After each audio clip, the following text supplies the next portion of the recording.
Hi everyone, it's Miss Karen. We've been working on the letter M a little bit, and I like to kind of go with the letters that we're learning about.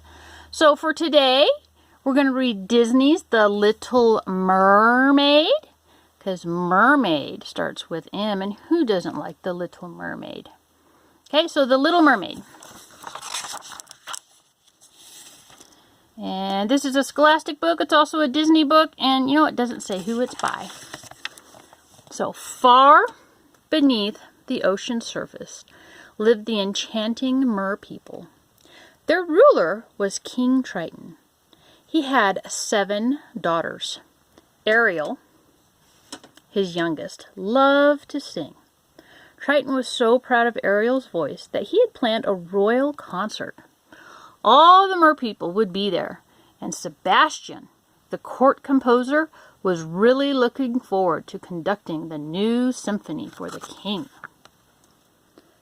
The day of the concert finally arrived. To introduce Ariel, her 6 sisters swam in front of a large seashell. When Sebastian gave the sign, they opened the shell, but instead of Ariel, the shell was empty.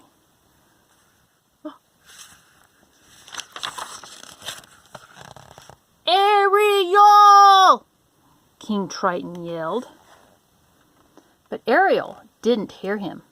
She had forgotten all about the royal concert and was far away from the royal palace. Ariel and her best friend, Flounder, spent most of their time exploring sunken shipwrecks. Whenever they found a small human treasure, Ariel added it to her hidden collection. On this particular day, Ariel and Flounder were exploring an old shipwreck. Flounder thought the place was scary, but Ariel was very excited. She even found an object she had never seen before. A fork. "What is it?" Flounder asked. "I don't know," replied Ariel excitedly, "but I bet Scuttle will." So the two of them, they swam to the water's surface to find Ariel's friend, a seagull named Scuttle.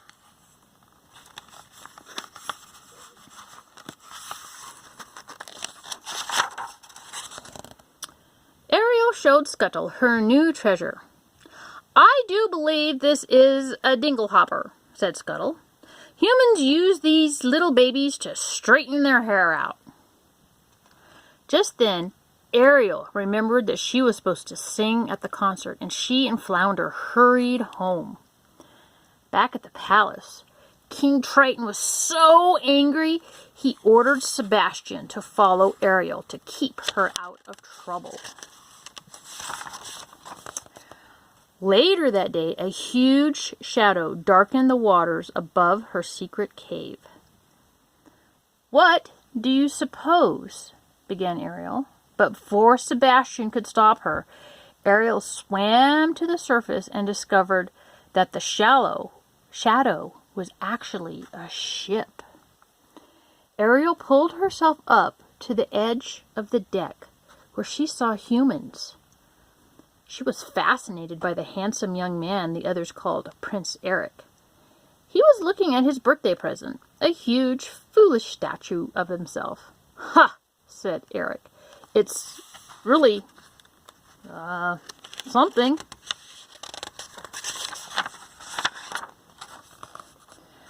"Hurricane a-comin'," a sailor suddenly shouted. The ship began to pitch and roll in the storm. Then a bolt of lightning struck the mast and set the ship on fire. "Look out!" yelled Eric as the ship hit some tall rocks. The men jumped into lifeboats, but before Eric could leap to the rocks, an explosion knocked him unconscious and threw him from the sea. Ariel dove into the fiery debris to save Eric. Using all her strength, she swam him toward shore and pulled him onto the sand. "Is he dead?" Ariel asked. "It's hard to say," replied Scuttle, as he listened for Eric's heartbeat to see if Prince was alive. Unfortunately, Scuttle was listening to Eric's foot. But Ariel saw that he was breathing and sang softly to him. When Ariel heard voices approaching, she quickly disappeared into the water. Then Ariel and her friends watched from a large rock. Eric had never seen Ariel.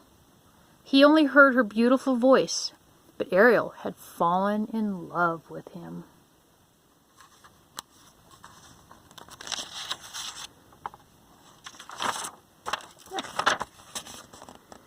After Ariel returned to her cave, her father showed up. Without meaning to, Sebastian told the king that Ariel was in love with a human. Triton was furious. Contact between the human world and the merry world is strictly forbidden, he thundered. Daddy, I love him, Ariel protested. Stunned, Triton raised his trident and shattered all of Ariel's special human treasures.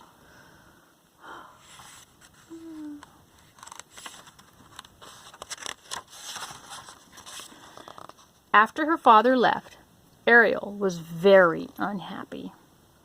The two evil eels, Flotsam and Jetsam, slithered from out behind some rocks.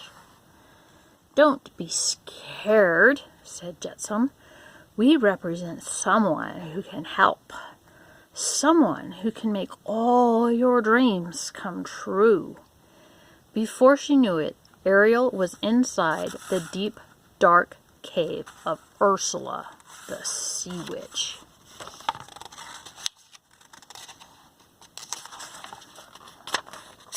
The sea witch offered to help Ariel visit the prince for a fee. Now, said Ursula, here's the deal.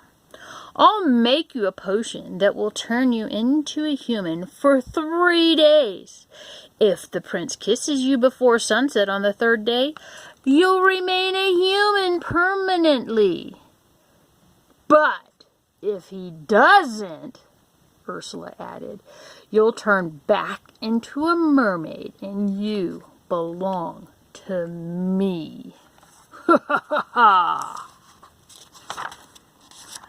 Like all mean witches, Ursula wanted something in return.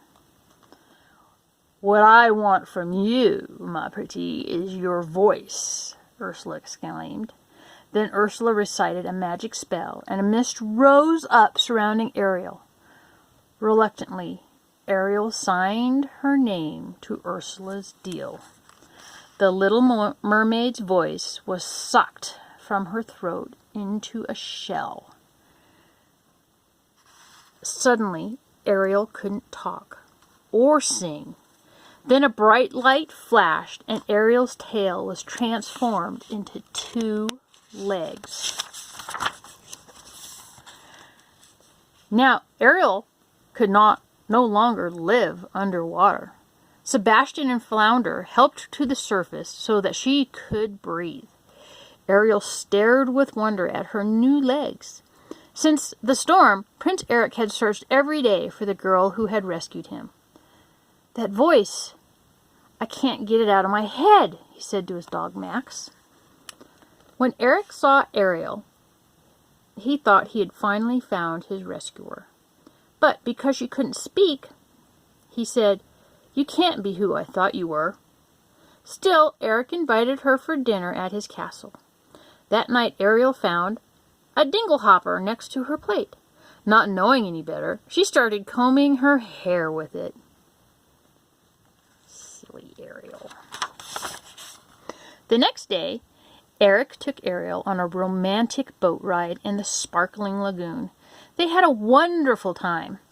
But just as the prince was about to kiss, Ariel, splash! Flotsam and Jetsam tipped over the rowboat.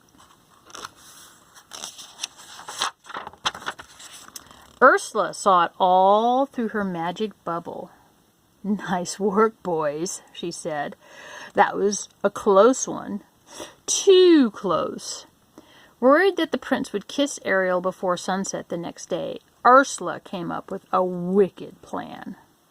She turned herself into a beautiful young woman and called herself Vanessa.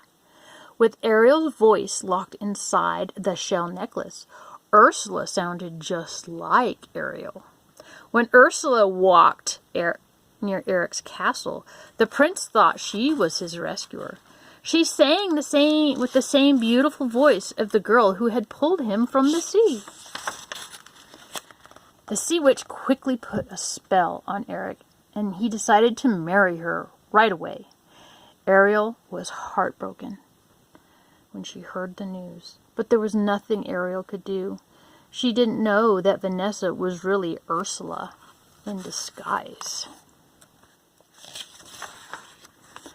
On the day of the wedding, Ariel, Flounder, and Sebastian were near the water's edge when Scuttle arrived. "The prince is marrying the sea witch in disguise," announced Scuttle.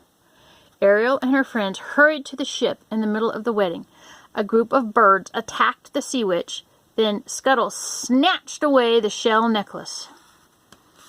The necklace fell onto the deck. A golden mist streamed from the broken shell and into Ariel's throat.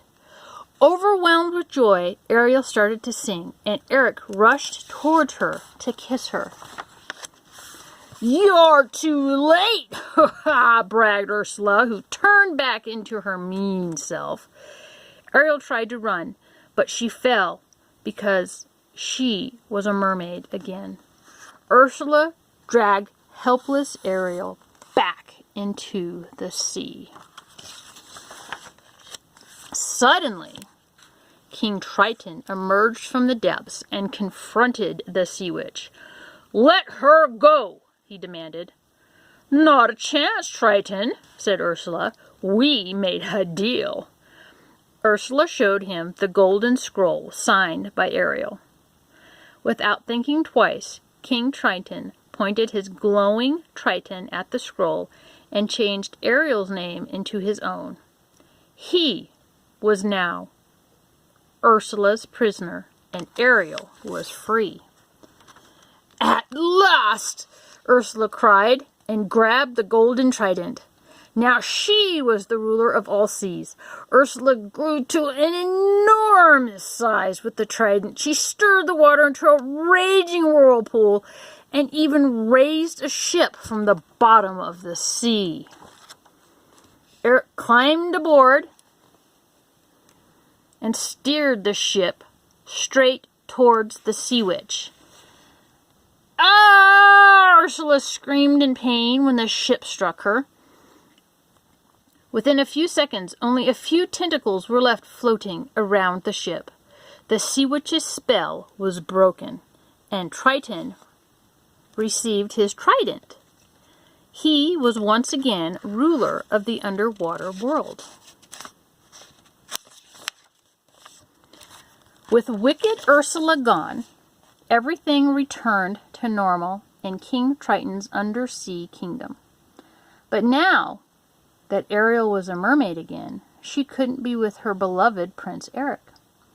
King Triton saw how unhappy Ariel was and used his magic power to give her legs. King Triton, Flounder, and Sebastian all knew they would miss Ariel, but they also knew she would be the happiest on land with her prince. Soon, Prince Eric and Ariel were married, and they lived happily ever after. The end. Okay. The Little Mermaid.